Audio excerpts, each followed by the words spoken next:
Olá, seja bem-vindo ao estudo de hoje. Por intermédio da providência divina, invadiu a arena da história o valoroso campeão da verdade, João Wycliffe.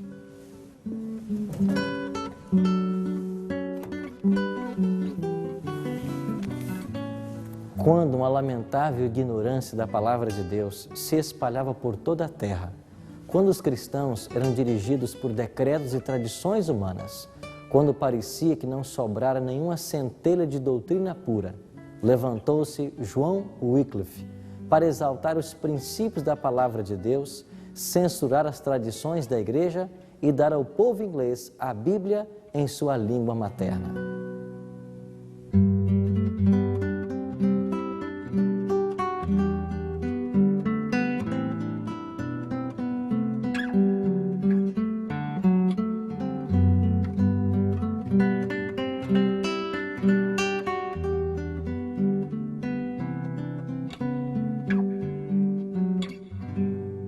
Durante o longo período de trevas espirituais que cobriram a Terra, durante os 1260 anos de supremacia papal, a verdade de Deus não poderia ficar completamente oculta ou obliterada.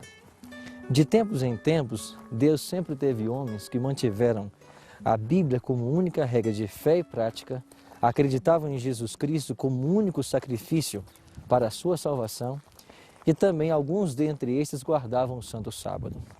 Antes mesmo de Martinho Lutero pregar na igreja de Wittenberg as 95 teses, várias pessoas já criam na Bíblia e no plano da salvação.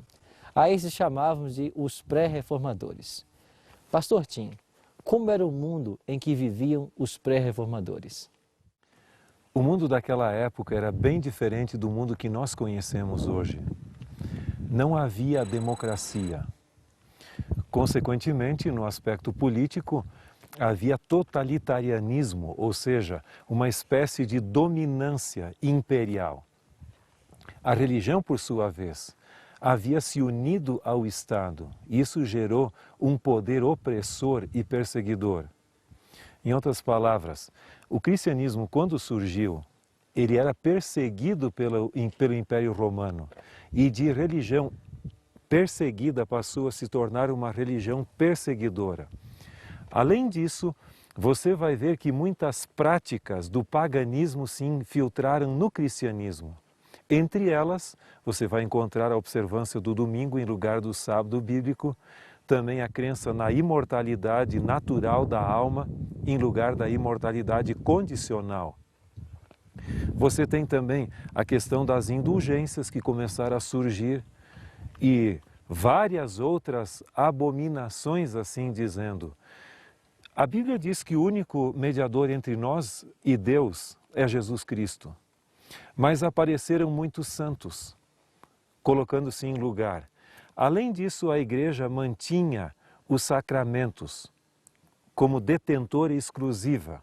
Portanto, o próprio perdão era só obtido via o sacerdote. Então a pessoa deveria ir se confessar ao sacerdote e ele perdoava os seus pecados.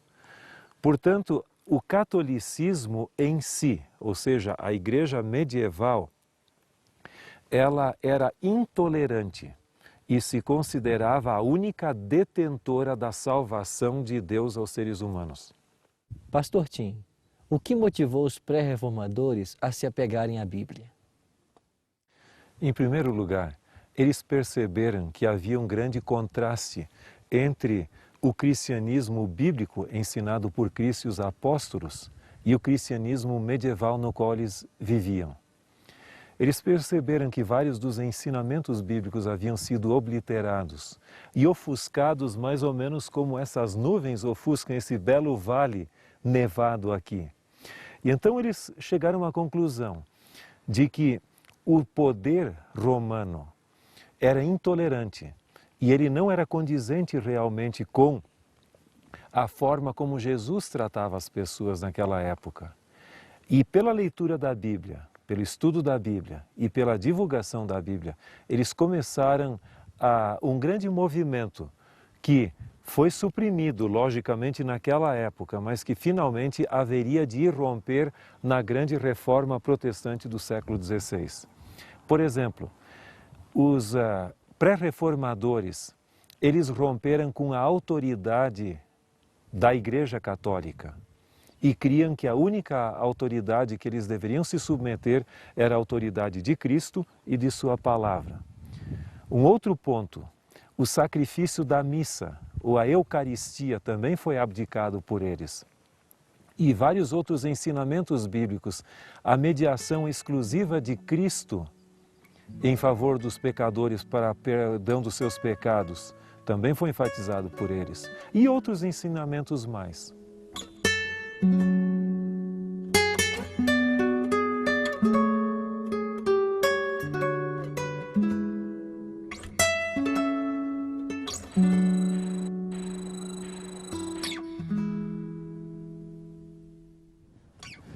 Antes da Reforma Protestante, haviam pouquíssimos exemplares das Escrituras Sagradas, mas Deus não consentira que sua palavra fosse totalmente destruída. Com exceção do que se passava entre os valdenses, a palavra de Deus estivera durante séculos encerrada apenas nas línguas dos eruditos.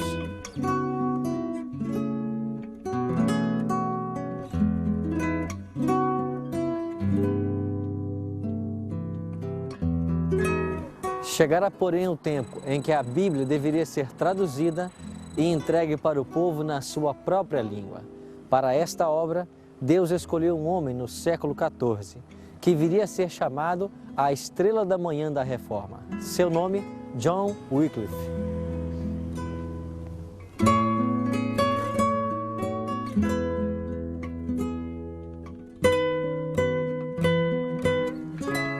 Segundo alguns estudiosos, Wycliffe teria nascido no ano 1324, na cidade de Richmond, perto de Yorkshire. Logo cedo foi mandado para Oxford, onde estudou, conseguindo o seu bacharelado e anos depois o seu doutorado.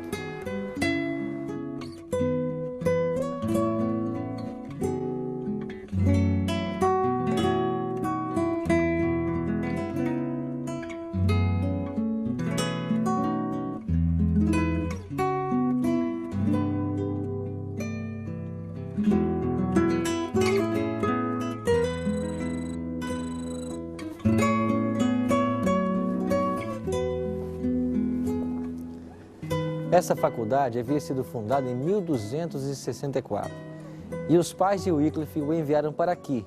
Aqui ele estudou filosofia escolástica, os cânones da igreja e a lei civil. Tornou-se sacerdote e depois de algum tempo também serviu como professor aqui na Universidade de Oxford.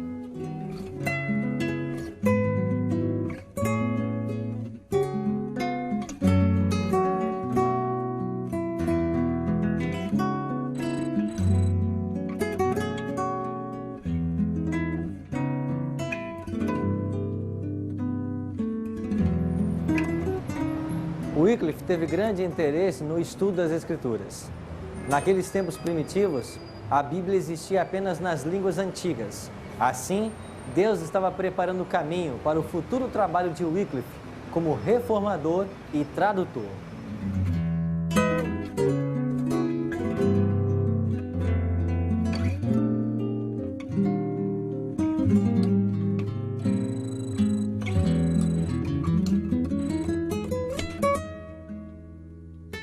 Quando a atenção de Wycliffe se volveu às Escrituras, encontrou o que antes em vão procurara. Ali viu revelado o plano da salvação e Cristo apresentado como o único advogado do homem. Entregou-se ao serviço de Cristo e decidiu-se a proclamar as verdades que havia descoberto. A dedicação à verdade, porém, não poderia senão levá-lo ao conflito com a falsidade. Quanto mais claramente discernia os erros do papado, mais fervorosamente apresentava os ensinos das Sagradas Escrituras. Via que Roma abandonara a palavra de Deus pela tradição humana e, destemidamente, acusava o sacerdócio de haver banido as Escrituras e exigia que a Bíblia fosse devolvida ao povo e, de novo, estabelecida sua autoridade na Igreja.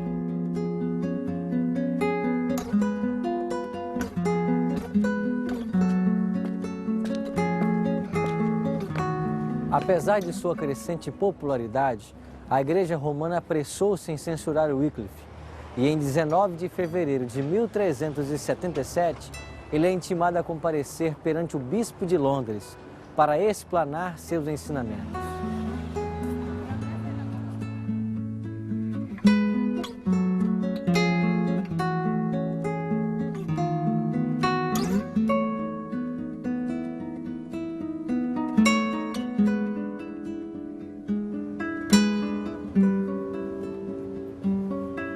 Nesse tempo, desenrolava-se a Guerra dos 100 Anos entre a França e a Inglaterra.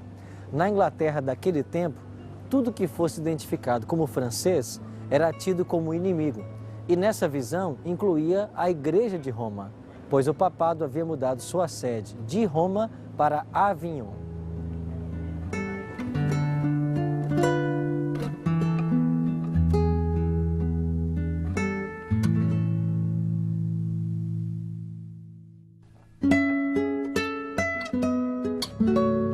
A elite inglesa reagiu à ideia de enviar dinheiro aos papas.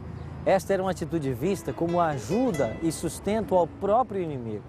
E nesse ambiente hostil à França e à Igreja, um teólogo como Wycliffe desfrutou quase imediato apoio, não apenas político, mas popular, despertando o nacionalismo inglês.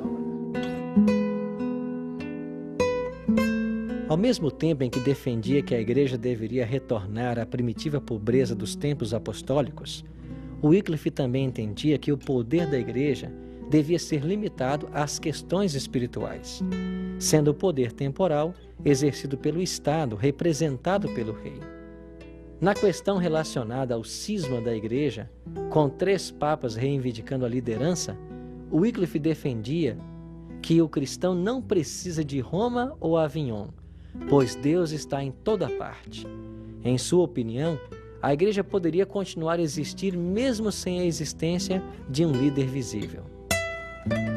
Os trovões papais logo se desencadearam contra Wycliffe. 3 bulas foram expedidas para a Inglaterra, ordenando todas as medidas decisivas para fazer silenciar o ensinador de heresias. Estas medidas indicavam de maneira direta a fogueira. Parecia certo que Wycliffe logo deveria cair, vítima da vingança de Roma. Mas a morte veio, não para o reformador, mas para o pontífice que decretara a destruição. Gregório XI morreu, e dissiparam-se os eclesiásticos que se haviam reunido para condenar Wycliffe. A morte de Gregório foi seguida da eleição de 2 papas rivais.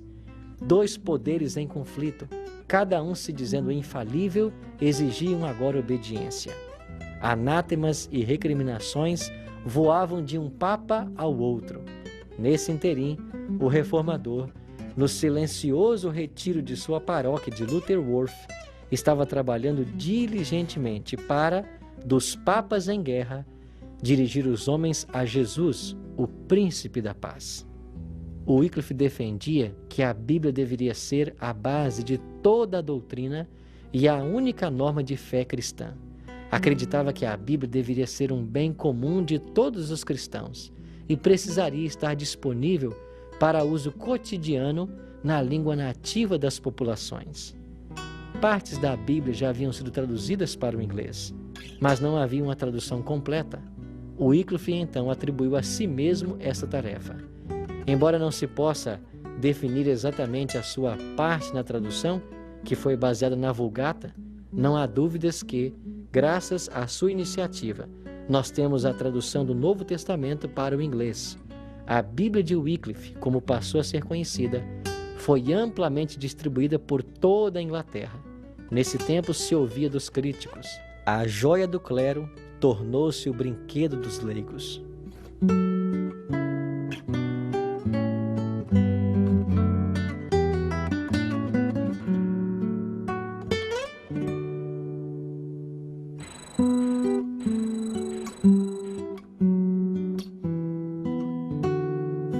Pastor, quão importante foi John Wycliffe para a história da Reforma? John Wycliffe é considerado a estrela da manhã da Reforma. E ele deu uma contribuição muito significativa. Ele era uma pessoa de índole acadêmica, estudou na Universidade de Oxford, onde obteve o seu doutorado, e além disso ele foi professor daquela universidade e reitor ou ministro, no caso, um clérigo, em vários lugares diferentes.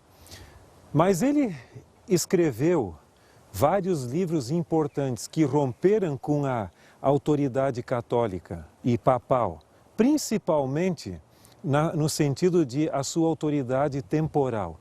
Ele cria que o catolicismo, a igreja deveria se envolver com questões espirituais, eclesiásticas, mas não temporais e governamentais.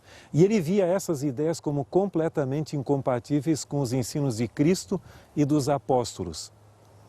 Além disso, ele foi o primeiro tradutor da Bíblia à língua inglesa. E as suas ideias circularam não apenas na Inglaterra, mas tiveram influência em outros lugares e acabaram também influenciando a outros pré-reformadores. Pastor, fale-nos mais um pouco sobre os escritos de Wycliffe. A contribuição de Wycliffe pode ser dividida num período mais político, onde se envolveu mais com a questão da igreja em si e seu envolvimento político, e depois a fase mais eclesiástica ou teológica. Ele escreveu várias obras importantes sobre a questão política da igreja e seu envolvimento em questões temporais. Segundo ele, a igreja deveria permanecer leal ao seu propósito do evangelho, porque assim Cristo e os apóstolos agiram. Por sua vez, a igreja de Roma estava envolvida em questões políticas e estatais, ele não aceitava, e nos seus escritos ele condenava essa questão. Além disso, você vai ver que uma das obras mais importantes dele foi o seu comentário sobre toda a Escritura. Também ele escreveu uma suma teológica, assim dizendo, onde ele expressa suas ideias do domínio temporal da igreja. Então, vários escritos dele tratavam especificamente da questão do perfil político temporal que a igreja de Roma assumia, que segundo ele não era bíblico. Além disso, além de atacar a hierarquia católica, Wycliffe também enaltecia a autoridade das Escrituras acima do Papa. Isso incomodava definitivamente a Igreja Católica, a Igreja Romana. E, consequentemente, essas ideias acabaram sendo aceitas por outras pessoas, como no caso você tem Hus, o próprio Lutero, talvez mais próximo de Hus do que de Wycliffe, mas de qualquer maneira ele foi um indivíduo, um precursor do que viria a ser a reforma, no sentido de romper com a autoridade da igreja dominante, da igreja católica, e enaltecer a autoridade das Escrituras. Qual o significado que lhe atribuem de ser a estrela da manhã da reforma? Isso se deve em grande parte porque ele antecipou essas ideias. Em outras palavras, aqui na Inglaterra havia alguém antes da grande reforma do 16º século que já tinha ideias semelhantes. Ele não chegou a enaltecer a justificação pela fé como Lutero e outros pontos, mas ele rompeu até mesmo com a teoria da transubstanciação, a ideia de que o sacerdote, na hora que ele diz esse é meu corpo e esse é meu sangue, que o pão e o vinho se transformam literalmente no corpo e no sangue de Cristo, e ali ocorre uma repetição do sacrifício de Cristo. Wycliffe escreveu diretamente contra essa teoria. Então, nesse sentido, ele foi um precursor de muitas ideias que amadureceriam posteriormente. Agora, elas não tiveram toda aquela influência que a reforma do 16º século teve, porque houve uma sucessão de tentativas de queimar seus livros, de apagar suas ideias, até mesmo a própria Universidade de Oxford fez uma listagem de pontos divergentes da teologia católica da parte deles. Então houve esse tipo de rompimento e tentar abafar, suprimir, extinguir as suas ideias. Mas, de qualquer maneira, em certo sentido, as ideias prevaleceram. Qual foi o fim que teve esse homem de Deus? Ele teve um dos fins mais trágicos, não em vida, mas depois de sua morte. Em realidade, quando ele assistia aqui em Luther World a uma missa no dia 28 de dezembro de 1384, ele teve um ataque. E naquela ocasião, ele ficou com problema de saúde. E 3 dias depois, ele acabou falecendo calmamente, sendo sepultado aqui nessa cidade, junto à sua igreja, de onde ele também era o pároco. Mas sucessivas decisões eclesiásticas de Roma condenavam as suas ideias e os seus escritos. E no mesmo concílio de Constança, que condenou a Hus e Jerônimo, também ele foi condenado póstumamente. E por decisão do Papa Martim V, os seus ossos foram desenterrados no dia 25 de março de 1428, foram queimados e então jogadas as cinzas no rio Swift, aqui próximo.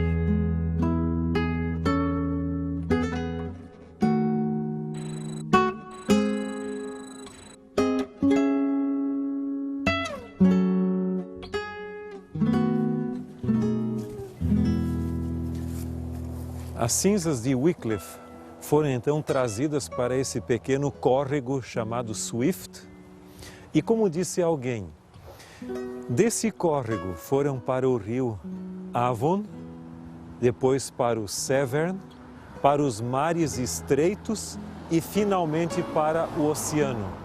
E essa é uma bela analogia de como as ideias de Wycliffe se difundiram pelo mundo. E hoje nós temos toda a fé protestante, evangélica, como um fruto de vários desses heróis que deram a sua vida em favor da causa do Evangelho.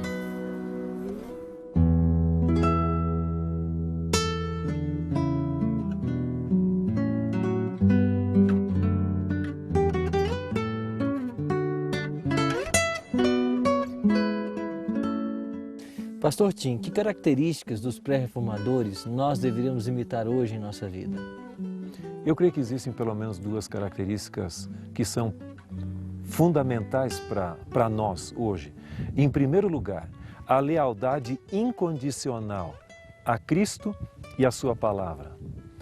Eles tinham uma convicção em relação com a verdade bíblica, a ponto de preferirem depor a sua própria vida sob o altar do sacrifício como mártires, a abdicar de sua lealdade à palavra de Deus. Esse é um ponto fundamental. Nós vivemos hoje num mundo chamado de pós-moderno, onde a verdade não é mais uma verdade absoluta. Não existem verdades normativas. Normalmente o que é verdade para mim pode ser não verdade para você ou para outra pessoa. Então o mundo hoje é ecumênico, pluralista e relativista. E eles tinham uma convicção, assim como Deus é um só, a sua verdade é uma só. E ela não é passível de adaptação como nós queremos. Um outro ponto fundamental, que eu diria um segundo ponto, há um texto bíblico que o fundamenta de maneira maravilhosa. E nós o encontramos em Atos capítulo 20, o verso 24. Aqui é o discurso de Paulo, quando ele estava em Mileto, falando aos presbíteros da igreja de Éfeso. E em Atos capítulo 20, 24, ele diz claramente: porém, em nada considero a vida preciosa para mim mesmo, contanto que complete a minha carreira e o ministério que recebi do Senhor Jesus para testemunhar o evangelho da graça de Deus. Para eles, a verdade era mais preciosa do que a própria existência. Isso se chama convicção. Eu creio que o que mais necessitamos hoje, como cristianismo em geral e como Igreja Adventista do Sétimo Dia em especial, é convicção, lealdade à palavra de Deus, de maneira que ela possa exercer seu poder transformador sobre a nossa vida. Que exemplo maravilhoso nos foi legado por essas pessoas, homens e mulheres que amavam a Deus e, sobretudo, respeitavam Sua palavra. Vivemos num mundo hoje de constantes incertezas, principalmente com relação à religião, a assuntos religiosos. Que possamos eu e você tomar a firme decisão de nos apegar à Bíblia e somente ela, procurar ser fiéis a tudo que Deus deixou para nós e seguir de perto esses lindos exemplos da história que nos ensinam a ser fiéis a Deus a despeito de qualquer preço. A minha decisão é: após conhecer o extraordinário exemplo de John Wycliffe, sua dedicação e coragem para estar ao lado da verdade em todo o tempo, tomo hoje a decisão de ser também um fiel representante de Deus e exaltar sua palavra como autoridade suprema e norma de fé e prática para todos os cristãos.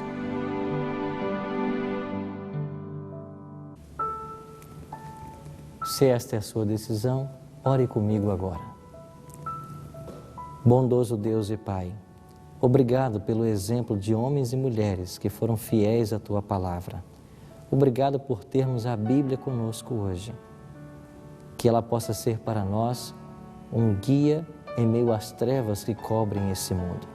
Que nós busquemos todos os dias conhecer a Tua vontade através dos Seus ensinamentos.